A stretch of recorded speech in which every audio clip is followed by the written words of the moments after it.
Welcome back to Real Christianity with Rev Kev. As they say in our jungle village, yaki yaki. Well, a few videos ago, we did one how to talk to an atheist, and I was just encouraging people to just talk, ask questions, make a friend.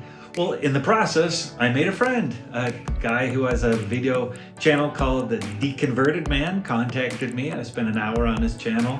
And basically, he didn't have much problem with what I said.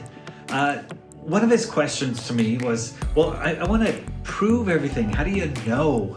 How do you know these things? And he says, tell me about God. Can you describe God?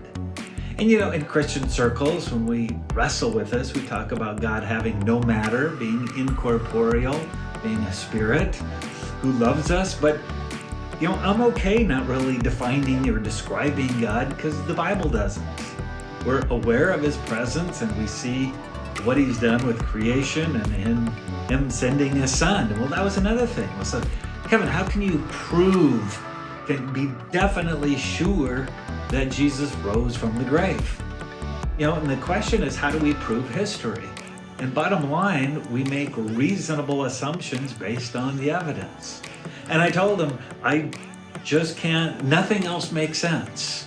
With all that took on that we know that happened historically, that the best reason for all that happening would be to substantiate the resurrection of Jesus Christ.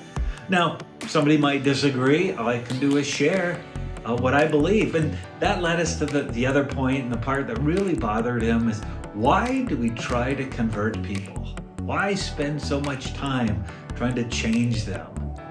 And I used the analogy, I just said, you know, if you were in a poverty-stricken area and there were bags of $1 million sitting out there and you could only take one, wouldn't you want to take that and share that with others?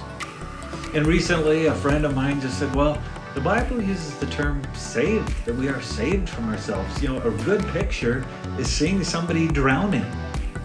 And if we see somebody drowning, we want them to be saved. Now, an atheist, somebody who's not a Christian, isn't going to see it like that, but all we can do is say what we do.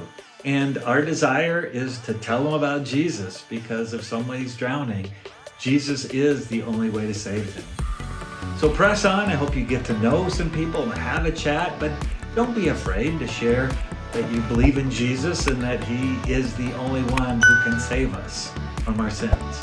This has been Real Christianity with Rev Kev. Yaki yaki.